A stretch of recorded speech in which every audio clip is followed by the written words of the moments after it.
Hey, welcome to a tutorial where I show you how to create this simple player here. So we have a volume control, we have a seek control here, we have play, pause, stop, next, previous, and most important, we have a visualization here when I play the song. I know I've made too many mistakes, but give me one more time. All right, so that nice visualization, and then we have a playlist here. So you can add this player to any of your websites once you are done. So let me show you how to create one. All right, so to begin with, you need to have a few things. The first thing you need is a web browser, of course, because our browser is going to be our user interface. And from the browser, you also need a server of some kind. In my case, I'm using XAMPP. So you can download XAMPP for free, install it, open the control panel, and make sure that Apache is running by clicking the start button here. Okay, so you can use WAMP or MAMP, that's okay. And then lastly, you need a text editor, which we're going to use to create our code. Okay, so now what you do is, if you're using XAMPP, for example, go to the htdocs folder in drive C. So there's C, XAMPP, then htdocs. That's where you keep your websites. And then create a folder in here. So here I'm going to create a new folder called player. We're going to name it player. And then I'm going to drag and drop this file in here. Okay, very good. Now we have a folder there, and all we need to do now is create a few files. So let's see first of all how we can go about creating, making sure that something can actually play. Okay, so let me get a couple of files here that I own. So I'm not going to use any copyrighted music because I don't want to be copyright flagged. So I'm going to get some of the songs that I created myself. Where is this? Hopefully I can find them. Okay, so let me get a couple of songs from here. I'll just get these three right there. So I'm going to copy. So get any MP3 files that you have and put them inside player. Like that. Okay. So to make things easier, I'm going to rename these to Song 1, Song 2, and Song 3. Actually, let them be. I think that's okay. So now we have a few songs in there. So I'm going to right click on player and create a few new files here. One, two. Let's create two files for now. So the first file is going to be the player.php. So I'm going to save this as player.php. Save. Okay, so it's not really necessary to save it as .php, but we may need to use some PHP in there, though not guaranteed. Okay, so what I want to do here is to create some HTML tags, and I'm going to name this as player. So this is just for the markup, not really important. Metadata there, that's it. Now let's do some simple programming here. So now I want to access this page, so I'll go to my browser, and then I'm going to type localhost in there /player or whatever folder it is that you've put your project into, and then player.php. Okay, so we get an empty page, no errors, then everything is good to go. Alrighty then. So how exactly do we get a something to play on the browser? Now, playing something is very simple. You just type audio like that, and then you give it a source. And then I'm going to put the name of the file in there, but type is going to be audio/mp3, provided it's an mp3 file you want to play. And then in here, I want to get one of these files. Okay, So let me try this second one here. I'm going to copy everything, including the file extension, which is mp3, and paste it there, like so. Okay, so if I go to my browser, I still won't see anything. And that's because I need to tell it to show the controls here. So I'm going to say controls, like so. You can put true in there if you want. Once I do that, I can actually see something here. And if I click play, it's going to begin playing. So let me reduce the volume because it's a little bit loud. And play. Okay, so you can hear the song playing. All right, so that's all well and good. So right off the bat here, we've got a player that works just fine. It's got a play button. It's got something you can use to seek.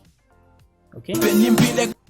And then it's got volume, and it shows you where how far it has gone. Okay.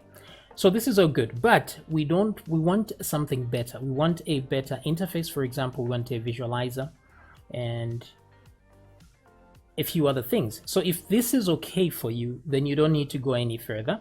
If this is fine, then you can load your songs just like this.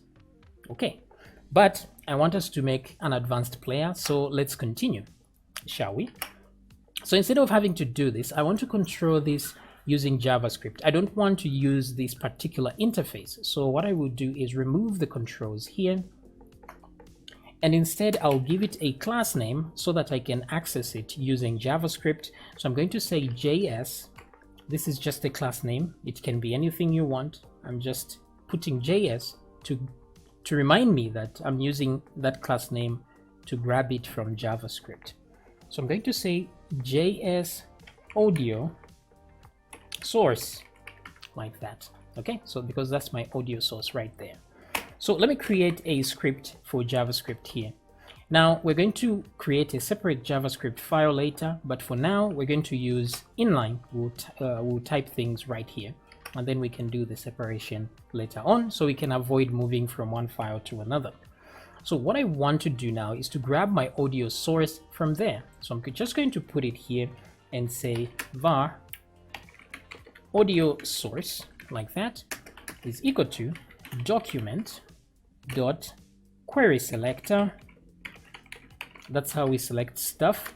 And since I want to select using a class name, I'm going to put a dot and then the class name in there, which is JS audio source. Alrighty. Okay, so far so good. We have our audio source. And now in order for this to play, all I need to do is say audio source dot play, like that. Now the thing is, this used to work a long time ago, but not anymore, because autoplay is an annoying feature and browsers disabled it. So it can't work like this until the user actually clicks something. Because if I tried this, and you see it will show me a no autoplay thingy there unless I actually activate it. So you can't rely on a user to activate it for themselves. So the best thing to do is to have them click a button or something. So let's create a function that will help us do that. So I'm going to say function. I'm going to call it play. No surprise there. And then I'll just do that. Audio source.play. That's it. And now we need a way to actually click on a button so that we can have this function run. Yeah. So to do that, let's go in our HTML, and I'm just going to create a few spans here. This is a span with the button play, like so. And what will I do? I'll say on click. When I click it, it's going to run play, like that, the play function. Okay, so that should be easy enough. And the thing is, on the style here, actually, let me add a few styles here. I just wanted to have a cursor, a pointer, cursor, pointer, like that. So this is just a style, not really necessary. Let me go back here for a second, refresh the page, and there's a play button right there. So if I click play, it's supposed to start playing. So let's see that in action. Okay, so there's no stop button. I had to refresh the page, but you can see that it's actually playing. So let's do something else. Let's say stop and pause, right? So let's do pause and let's do stop right here. Alrighty then, so I'll change the buttons accordingly. And then here we have stop. Wait. Okay, so we create a function for each one of these. Okay. Like that. So there's pause and there's stop. Now here it's going to be audio source dot pause, as you would have guessed, but then there's no dot stop. Dot stop does not exist, so dot pause there. Now you may be wondering to yourself, how did I come up with these dot play, dot pause, dot etc, etc? Well, if you actually do a console.log and do this, let's try that. Console.log, and what we want to log in there, we want to log our audio source like that. Okay, so let me just refresh my page, which has several buttons now. If I right click and say inspect element, like so, and I go to the console, you see that there's an audio thingy here. All right, so if you look here, there are properties. For example, there's autoplay, which is equal to false. It wouldn't matter if I set that to true because the browser will block it anyway. But the point here is that there's a lot of things to look at here. And then the functions themselves are usually inside the prototype, which is, I think, will come up at the end here, which is right there. That's the prototype. And in here, that's where you get a few functions. But it doesn't seem like the functions are here. Okay, there we go. So there's play here, there's pause, there's paused, and so on. So all these things you can actually use. The source, for example, the volume, if I click here, volume level is 1, volume is 2, etc, etc. Okay, so let's see that in action here. So that's how you get, in case you forget a function that you want to use, just console.log it and then go through and find the thing you're looking for. Usually you would find it. Now the thing is, stop doesn't exist, so we're going to pause the audio instead. And then what do? We're going to say audio source dot current time. We're going to set current time to 0. That way we set it backward to the starting point. Okay, so let me remove the console.log. We don't need that. And let's try again. So I'll refresh the page and let's try a play here. Pause. And let's try stop. And let's play again. Okay, so things are working out fine, but how do we reduce the volume? So right here on play, I could set the volume by just saying audio source dot volume, as you have seen it in there. Volume is equal to 0.2. Let's try that. I'll refresh and play. So you can hear the volume is quite low from there. Alright, so we can, as you can see, the player is coming to life because we can now play, we can pause, we can stop. But then the question comes in, how do we move to the next song and the previous song, right? So let's try something out here. I'm going to create another function called next. Like that, okay? And then I will create another one called previous. Like that. Or you can just name it prev, just so you avoid typing too much, like so. Okay, so all we have to do now is to know where the next song is and the previous song is. So we need a way to be able to capture the songs that we have. So let's create something that can try to do that. So I'm going to have a div, and then this div, I'm going to give it a class of, let's just say player playlist, like that. So when we create this player, it's going to be kind of like a plugin which you can use on your website. And so you'll have to put in your documentation that it will look for this class name, and then it will get everything in there and consider that a playlist. So in here, we'll need a div of some kind, and inside the div, we're going to have songs there, song titles.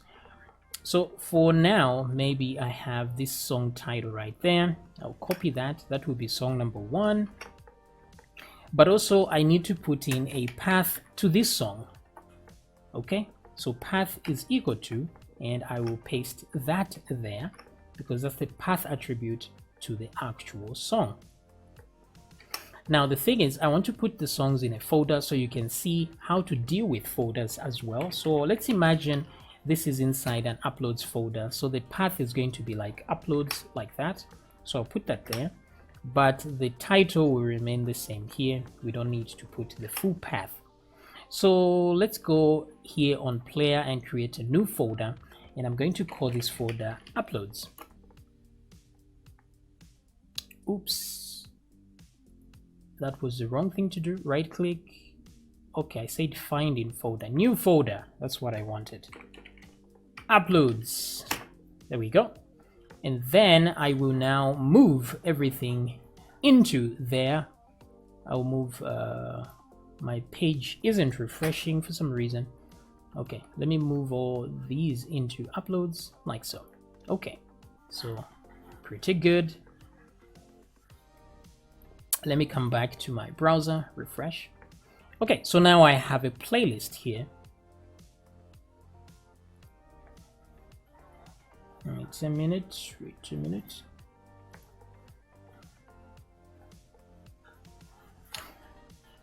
Let me do this because I want it to be more clear what this is. It's a playlist. So let me put it inside another div, duplicate that, just so I can put a title over there. So I'm just going to say play list like that and put a break tag. Maybe that will help. Come back here and refresh. Okay, so playlist is right there. Let me reduce the console. So the idea now is if I click on one of these, or if I click next, it should cycle through the songs here. Now let me go back here and add the rest of the songs. Copy everything. So I'm simply going to duplicate these a couple of times. Then I will do this and paste that second song, go back to my folder and try the last one, copy, and I will do the same here. Oops, that was a repeat. I should have gotten this one. Let me copy there. Alrighty then. Okay. So I guess you get the idea here. It will look for a div named playlist, and then we're going to check inside each div here and get the path attribute and use that as our source for the audio. So there's the audio source here, and that we just need to change the source. So let's try and do that using a function. So here, what I will do is audio source.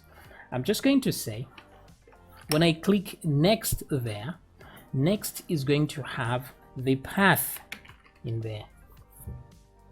Oh, actually, no. What will happen is, let's collect this playlist here using that class name. So let's do that right here. So I'm going to say playlist.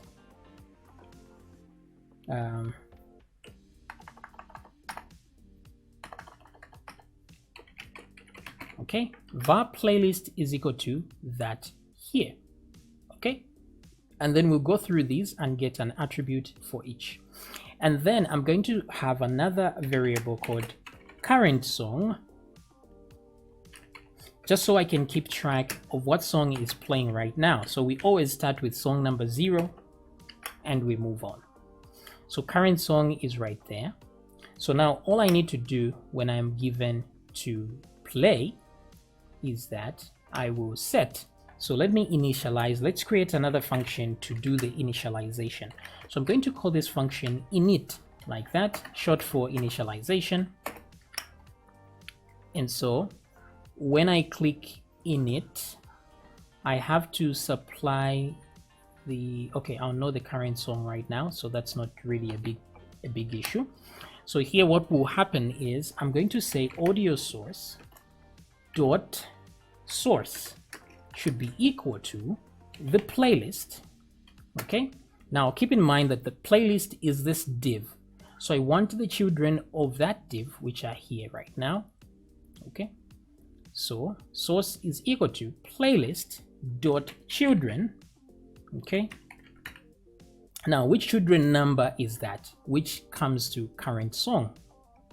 So if current song is 0, so child number 0 here, and then we get the path from it. So I'm going to say current song like that dot get attribute, so it must have an attribute named path, and then whatever text is in there, that's the text we are going to add to the audio source dot source, which is this one.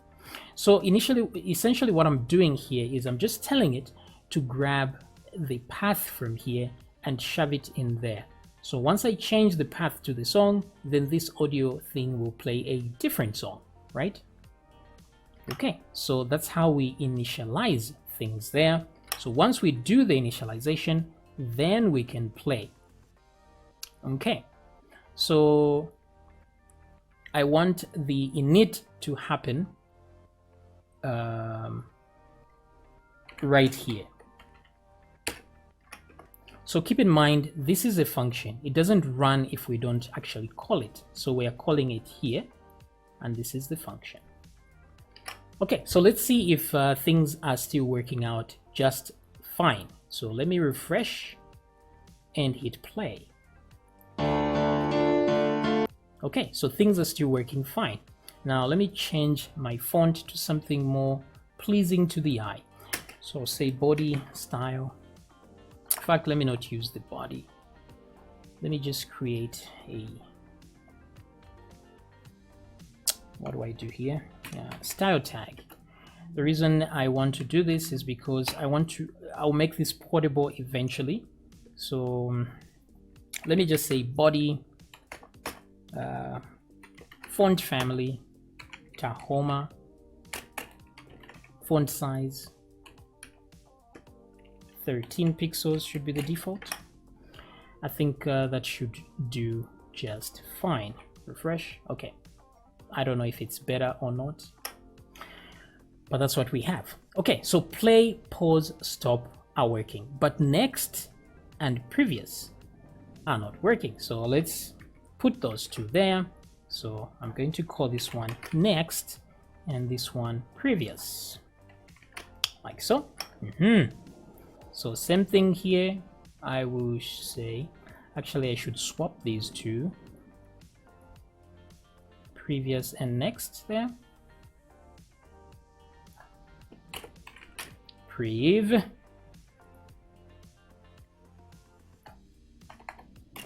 next, like so. Okay, so when we click next, something should happen. So what should happen here is that we change the current song, and then we do our initialization, and then we play the song. So I'm going to paste this here like so, and I'm just going to say current song. I don't have to declare it because it's already up there, like that. So current song is equal to, I'm just going to say plus equals 1. So we add to the current song and then initialize it and then hit the play button. Now, previous song will do quite the opposite. So I'm going to say minus equals 1. Now the problem comes in if we end up having a current song number -1, because we don't actually have a memory location called -1, And let's say we get one that says 3 or 4, which we don't have here. We don't have number 4 or number 10, for example. That will cause an error. So we have to be able to look out for that. So what I will do here is I will say, so the playlist is right here, right? So I'm going to create another variable, and I'm going to call that variable var total songs is equal to, now total songs is going to be equal to the playlist dot children dot length. So however number of children are inside the playlist, that's going to be equal to total songs. So here, when we are going to next, we have to make sure that we don't proceed past total songs -1, right? Now the reason it's -1 is because, for example, in here we have 3 songs. So total songs is equal to 3, but this is number 0, this is number 1, this is number 2. So we have to keep that in mind, that 3 does not exist in this list, even though there are 3 items. So let me come here and say, if current song is greater than total songs -1, then we have a problem. Then we're just going to say current song is equal to 0. This way we make sure that if we go to the end, we just start over. So I want this calculated first, so I'll put that in commas like that.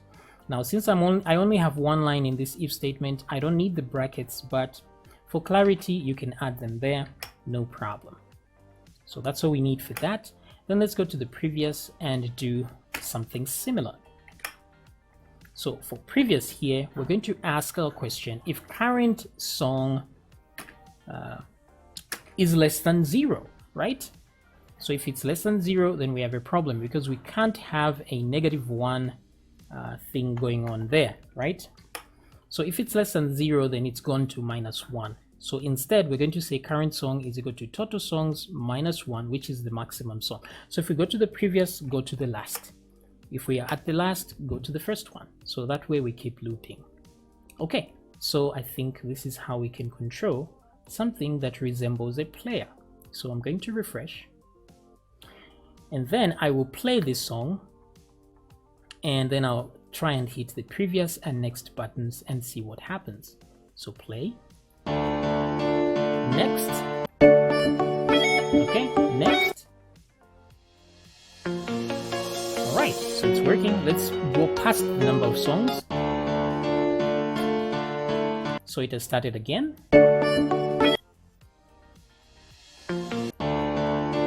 Okay, so the next button is working perfect. Let's try the previous button.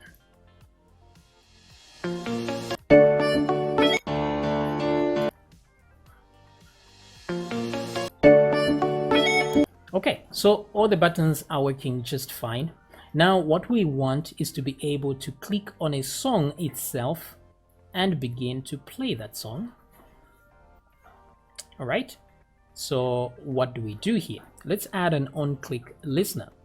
So on the songs themselves here. So we're going to add a on-click listener on the playlist itself.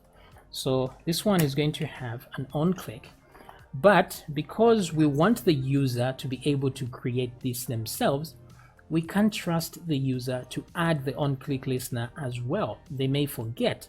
So instead, we're going to have to grab that item from down here. Okay, so what I will do is right here where we're grabbing other items. Oh, actually the playlist is already grabbed. So what I will do is just add an event listener to it. I'm going to say playlist.add event listener.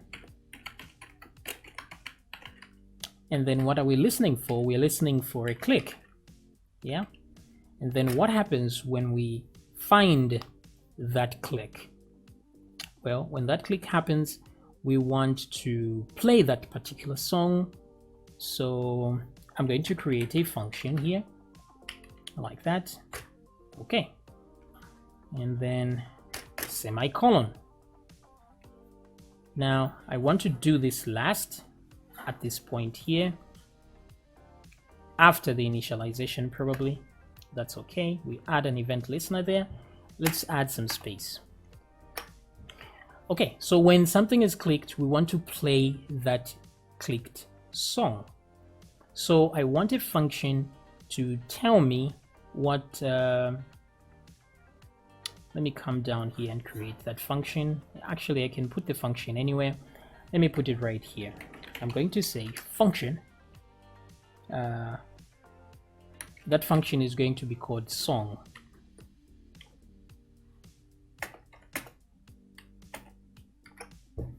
Okay, so the function is called song. So this will allow us to set the current song, right? So song is equal to, and then we'll put a path in there. And then once we have a path, all we need to do now is to do the initialization with a path this time, and not like this. So all I need to do is init. So copy the initialization process there, put it here. But this time, instead of this, we're going to set it to the path, like so. Bam, and that's it. So once we do that, we've changed the path of the song. Okay, okay. So now what we need to do is, let me come back here. And once we click that, all we need to do is call this. So this is E. I'm going to put an event there. And then I'm going to say var path is equal to e.target, which is whatever song was clicked. In this case, it's the div of the song. And then we're going to get its attribute, the path attribute. So get attribute. What attribute are we getting? The path, of course. And then once we have that, we're going to call this function with that path. Copy like that, and then yeah, I think that does it. And then now when we click play, that's what's going to happen. So once I click on the song, I also want to play the song, so I'm just going to say play. Okay, so let's try that. Refresh, and let me click on a song. Let's click this one here. Let me click this one, this one.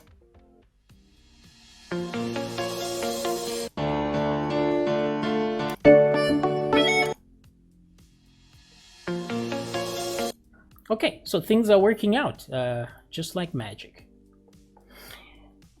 Now, the thing is, yeah, I think no, these are the basic functions of a media player, because the way I have it now, we practically have something to play with. I have a playlist here. I can add more songs if I want. So let me try that actually. Let me duplicate that. Okay, so we imagine that you've given this plugin to somebody and they are adding a list of songs. So let me add one more song here. Let me find one. I don't even know what songs to get here. So I'm going to copy this one, go back to uploads and paste it there.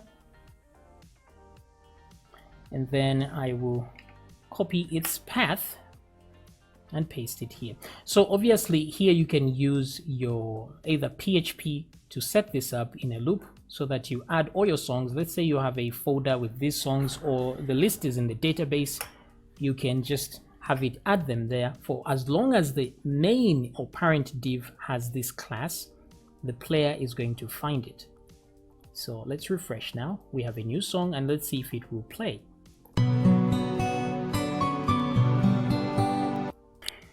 Okay, so everything seems to be working fine. Now what I want is to be able to move my volume control in real time. So let's just add a range controller here, and we'll use that to change the volume. So I'm just going to put an input here of type range like that, and then I want to give it a minimum value. The minimum value will be 0 because 0 is 0, I guess. Maximum should be 2 because the normal volume is 1. We had seen that when we did the console.log. So 1 means 100%, and then 2 is 200%. I think it goes up to 3, which is 300%. And then I want to, what do I want to do? I want to tell it to step. The steps should be 0.1, meaning, because the thing is, if I put the default step is 1, and then the minimum is 0, the maximum is 2. So the problem is my range is going to just move from 0 to 1 to 2. So there will be 3 steps on my thing here. So let me show you what I mean before I put that. So let me refresh this. And you see it will snap to from here, it will jump to here, and then it will go to there. There's no in between here, so this is not good. What I want instead is to have a step of 0.1. That way I can have many steps in the middle like this.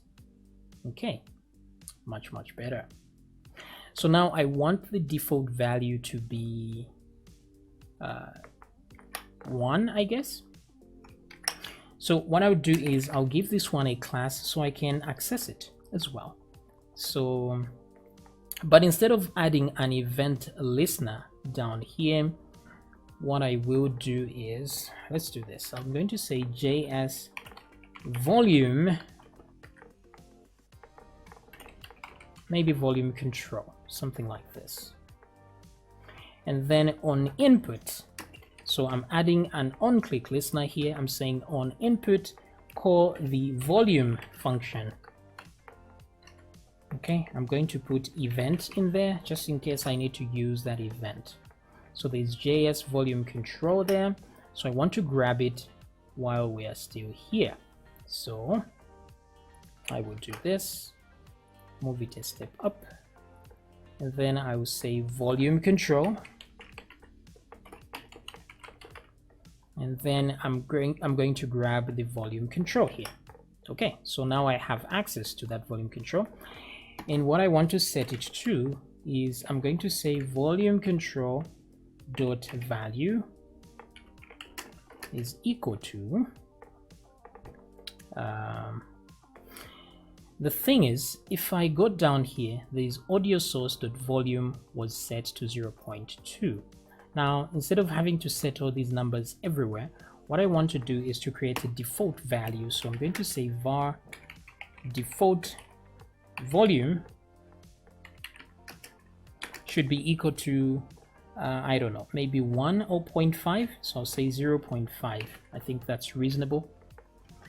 And then here default value, copy that. And I'm going to say volume control dot value is equal to default volume. That way I can, wherever I use it, I just need to change here to change the default value. So I don't need this anymore inside the play, like so. Okay, now on input, I have told it to look for the volume function. So volume function is going to be very simple. What we do is we go to the function. Let's create the function volume. And here we'll have an E for the event. So I'm just going to say audio source dot volume is equal to E dot target, which is the item we're moving about. That's the volume controller. Dot value, actually. Okay, that's all. So let me go back here and refresh. And now, if I do play the song,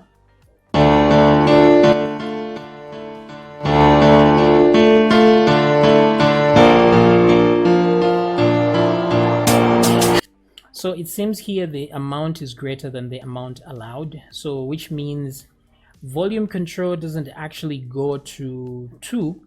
The maximum is actually 1. But just like other, other media players like VLC, you can increase the volume to a higher number. So I want us to be able to do that, but for now we can leave it as it is because things are working fine, at least for the most part.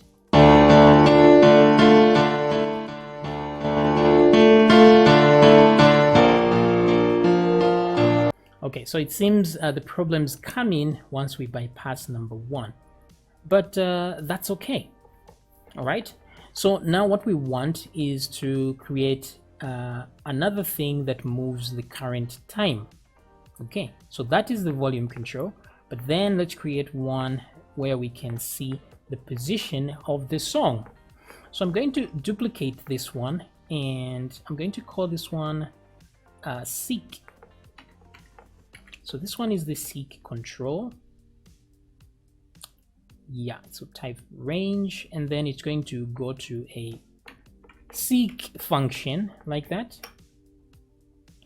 And then let me come here where I'll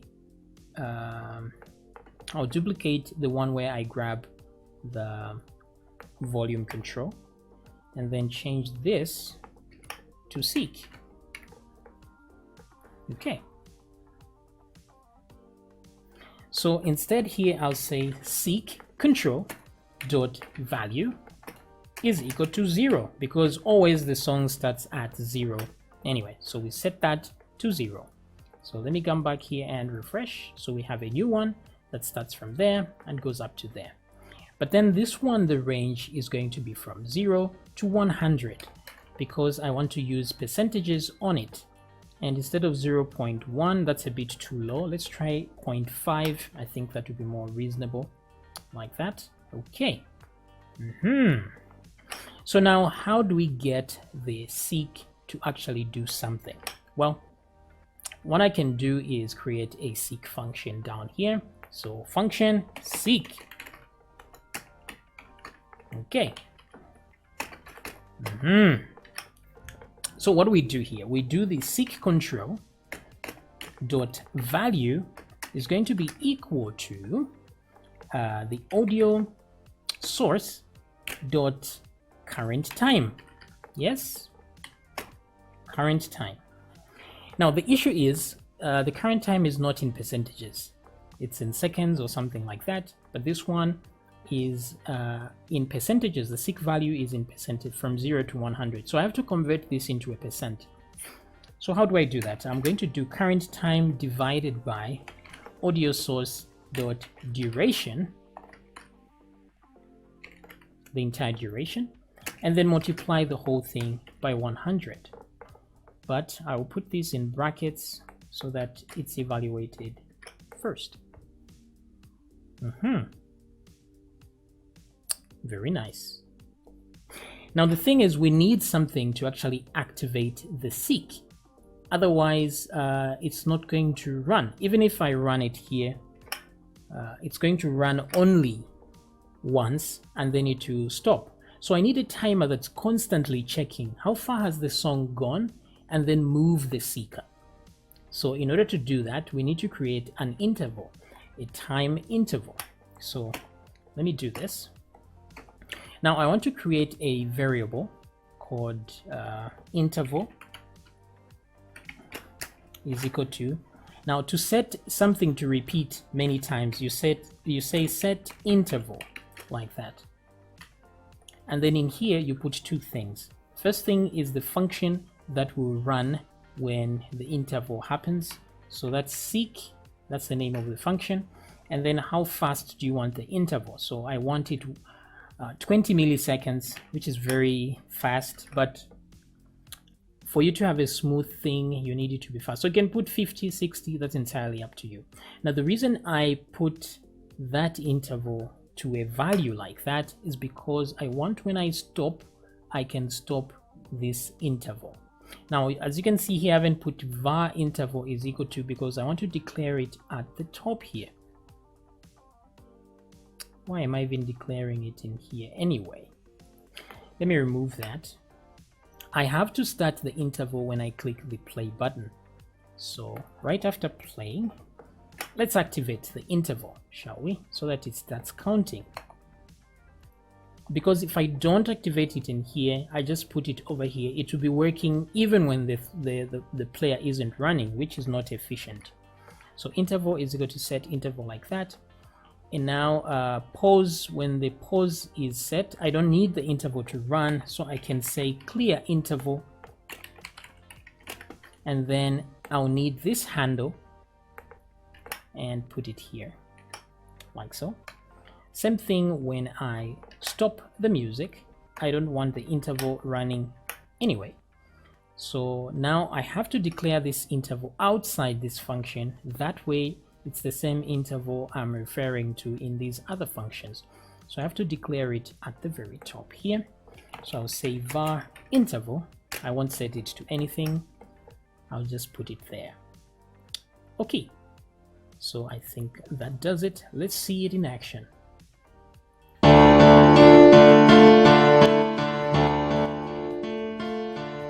So as you can see here, hopefully you can hear me, the seeker is moving, as you can see here, slowly getting to a particular place.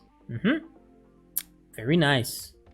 Now the thing is, I need to be able to click somewhere here and move the song along in the process, right?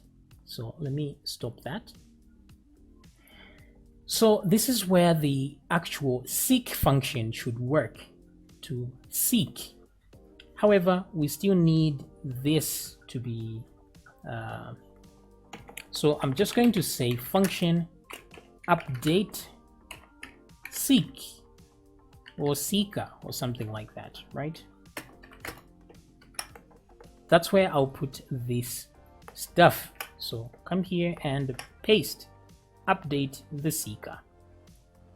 So I shall change the interval here. It should be update seeker. That makes more sense. But seek should be when you click and you want to seek a particular time on this song. So what do we do here? In this case, I have to get the value from the seeker. So I'll put E there. And then I want to say, what do I want to change? I want to change the current position of the song, where it's playing from, because the user has clicked something and they want the song to go at a particular place. So I have to manipulate the audio source now and give it a specific current time. And I'm going to say the current time is equal to. Now remember that this seeker is in percentages, the control. The seek control is in percent. So what I'll get here is a percent. The percent will be in e.target.value, which is like this. E.target, which is the item that was clicked, dot value of that same item that was clicked. So that's the value. And so what do I do with this value to convert it from a percentage to something more useful? Well, since it's a percent, I have to divide it by 100 because, well, I was multiplying by 100 there anyway. So I'll divide it by 100. By doing so, I'm trying to figure out what 1 unit represents, okay? So if I know the units are 0 to 100, so I want to know how much each unit represents from that value, and then multiply that by the current time. So I'll multiply that by the current time. So remove all that. We didn't know that. I need a semicolon here. I'm just lucky there's one item in there. Okay, I think that ought to do it. So let's try this out. Refresh. Let's play.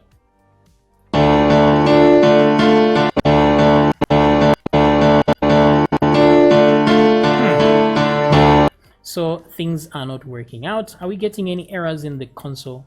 No, it doesn't look that way. So what are we mistaking here? Well, I think my mistake over here is oh, so the value is already there, so this should be total. Okay, sorry, my bad. That should be the total, which is duration, the total of the whole song. It doesn't make sense because I was getting current time while I have current time there. Anyway, change it like that and let's try again.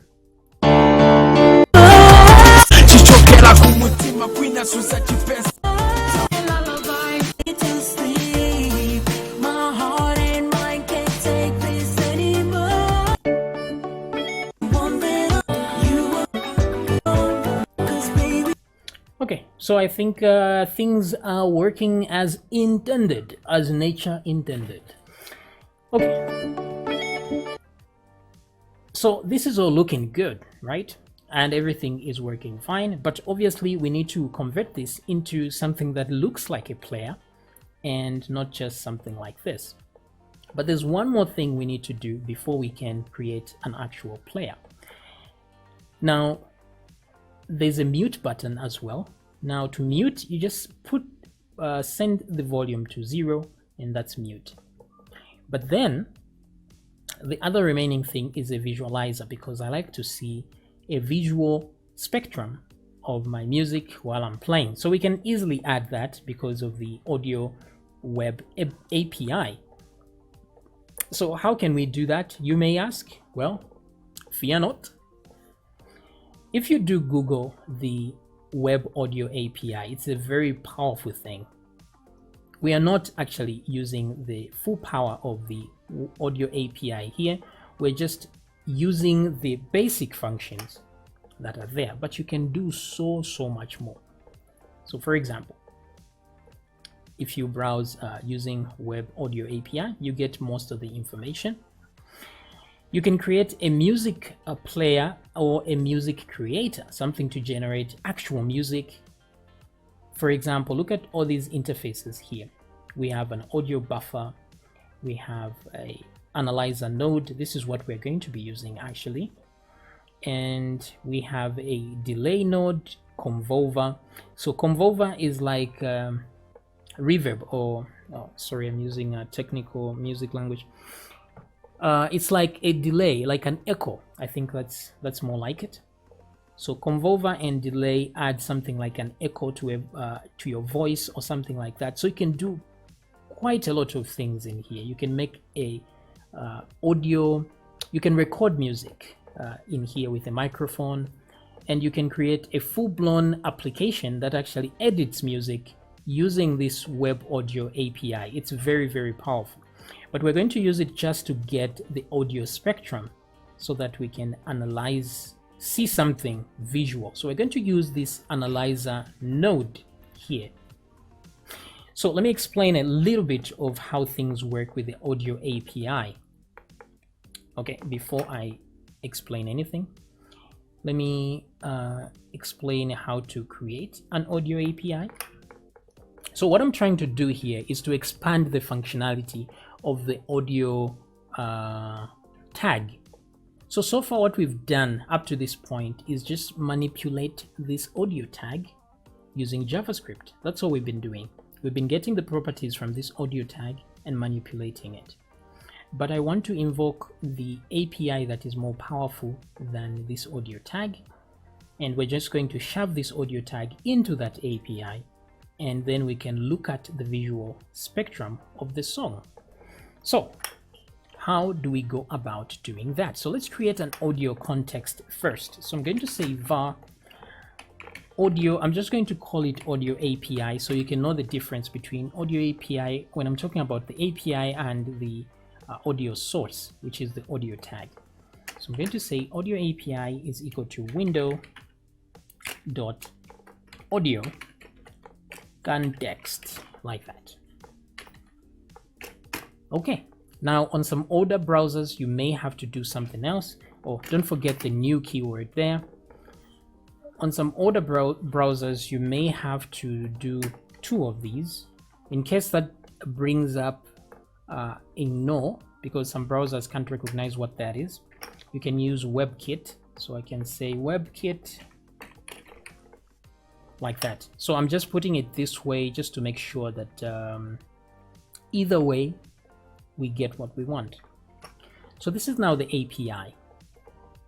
So now what the API does is, let me use my favorite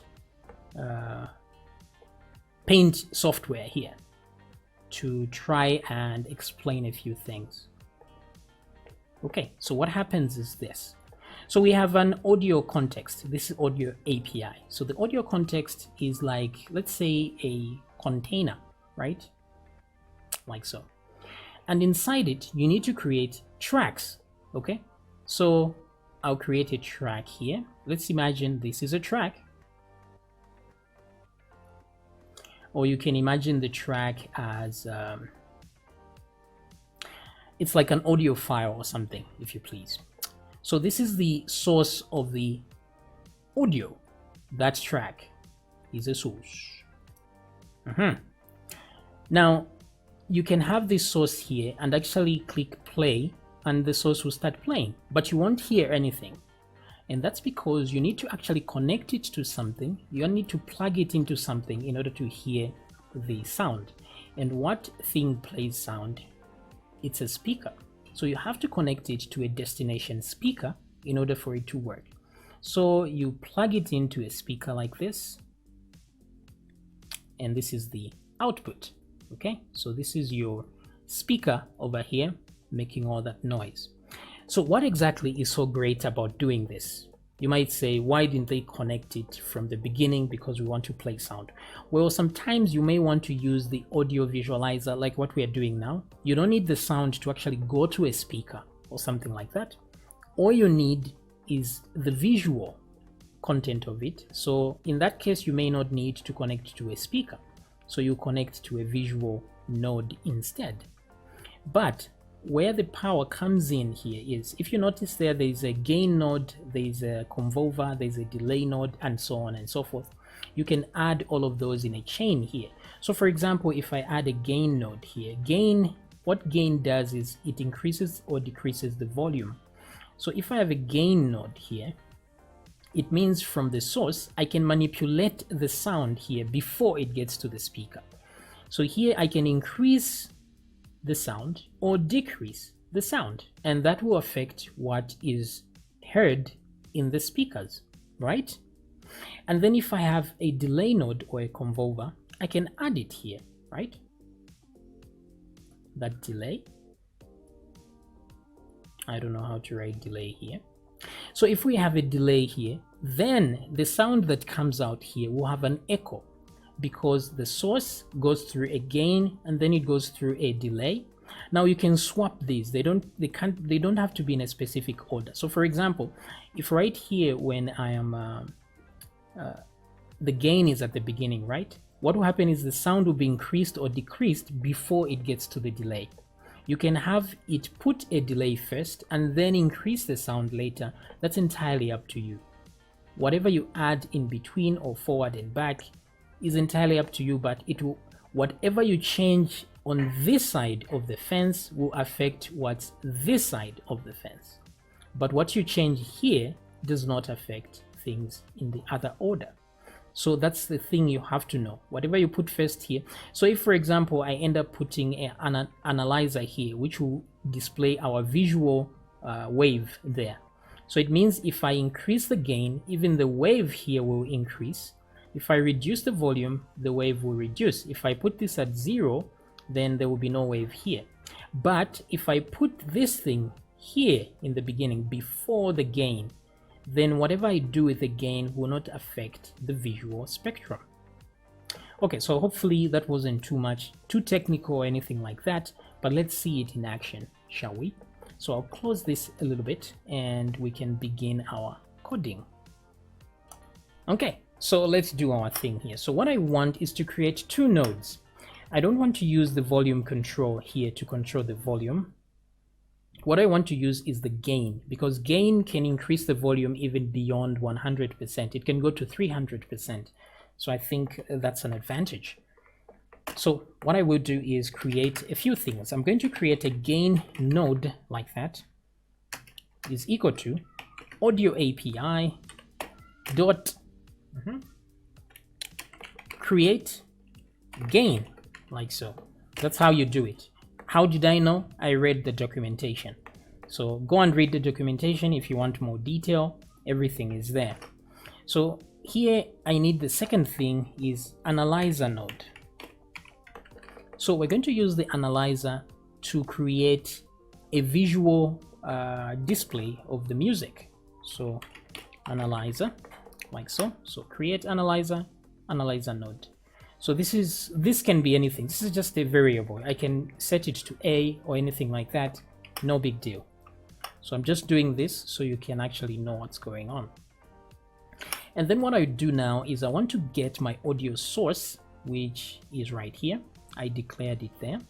So once I declare my audio source, I want it to let me move these over so that it's easier to follow what's going on. I'm going to put them here before we do the initialization, right? I'll put them there. All right. So we've created a gain, we've created an analyzer, and we want to give this audio API a track. So I'm just going to say var track is equal to, so we're giving it a track which will contain the audio. So it's going to be audio. Oh, wait a minute. I actually don't know how to create a track because I have to feed it the audio source. Now, if you get stuck like me, right now I'm stuck, what I will do is I'll go to the audio API here and just do a console.log for no reason. Console.log, like so, because I want to see what's inside the audio API and the functions it contains so that I can know which one I need to use, right? So I'll go here, and this is the audio context. I'll click in there. Let's see. So it does have a destination called audio destination node contained in there. So that destination is speaker, and it's got a sample rate and all that good stuff.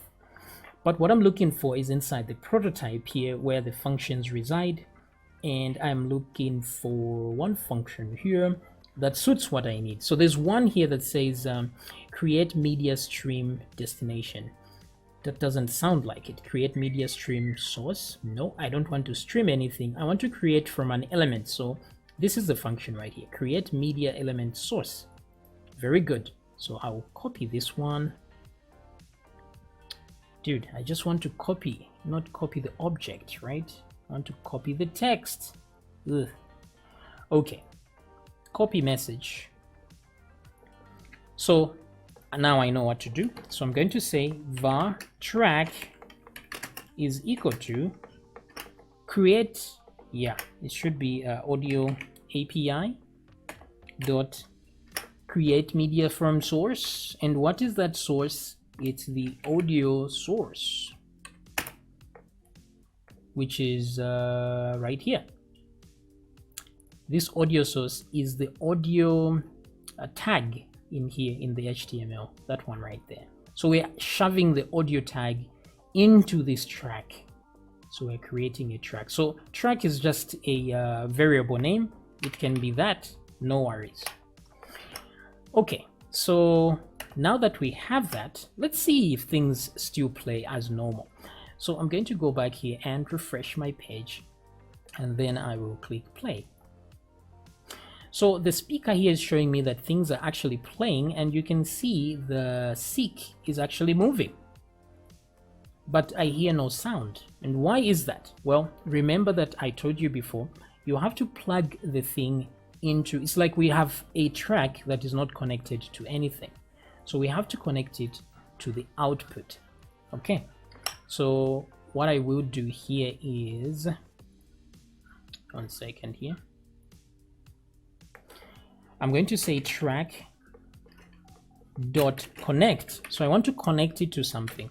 And what do I connect it to? The audio API output. So that one is called the destination. So audio API dot destination. If you come to the console here for a second, you can see that the destination is right there. So I'm connecting to that in the audio API. That means I'm connecting to my speakers. So let me save that and let's try it again. Refresh and let's play. Okay, so things are playing again, right?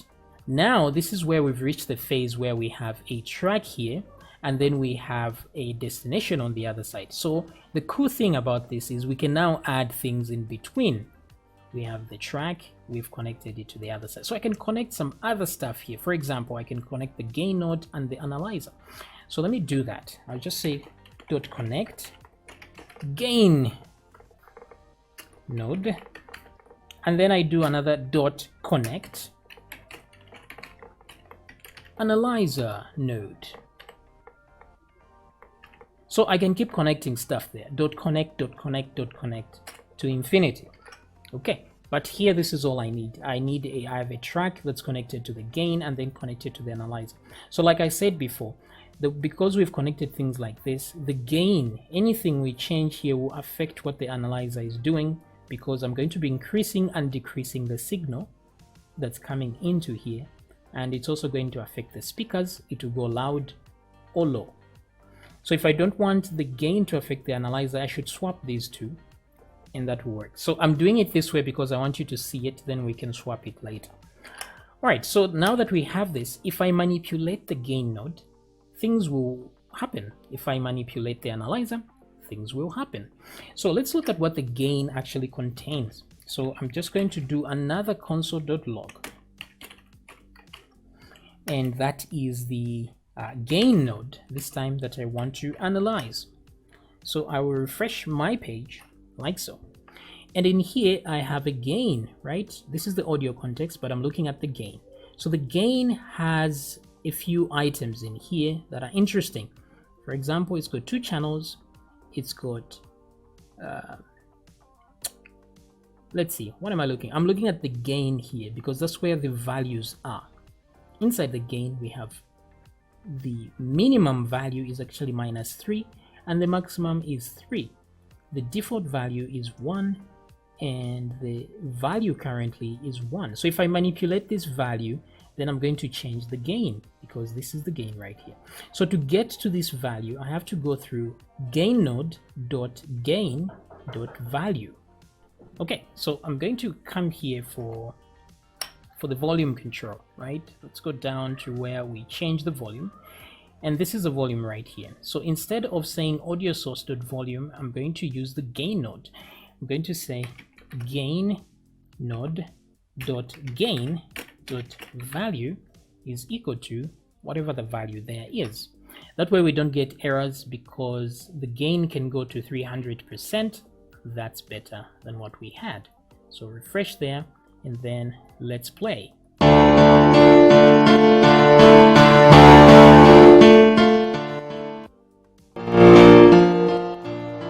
Okay, so the volume is working just fine, and I don't see any errors in the console, which means we are well within our range. Okay, so that's well and good. Now let's use our, so that's all we will be doing with the gain node, right? Where is this? So now we want to manipulate the analyzer. So let's see what the analyzer node has for a second here, so that I can know what we need to manipulate. So refresh, and let's get into the analyzer. So the analyzer has a few interesting things. The thing that I'm interested in here is the frequency bin count. That's the one. And the FTT size. This is the fast Fourier transform size. But those are highly technical sound terms. No need to worry about them. What I just need is the frequency bin count here. I'll copy the message. The frequency bin count is 1024. This is like the size of the memory that because what happens is, for a song to play, the analyzer, what the analyzer does is it gets a chunk of the song, a piece of the song, small piece, loads it in memory, and then removes it as the song is moving along, loads another piece, discards it, just like that. So what I want us to do is to be able to capture that small piece and then use it for our purposes. We'll be capturing every few because this happens very, very fast, thousands and millions of times per second. So we can use the interval that we have there for the seeker to also display the visual part of it. So I'm going to get the frequency bin count here, which is 1024. And what else am I concerned about? Wait a minute. No, the rest is all good. Then there's a function here. Yeah, just these 4 functions here. So let's use the bin count first. So I'm going to say, without removing this, I'm going to say var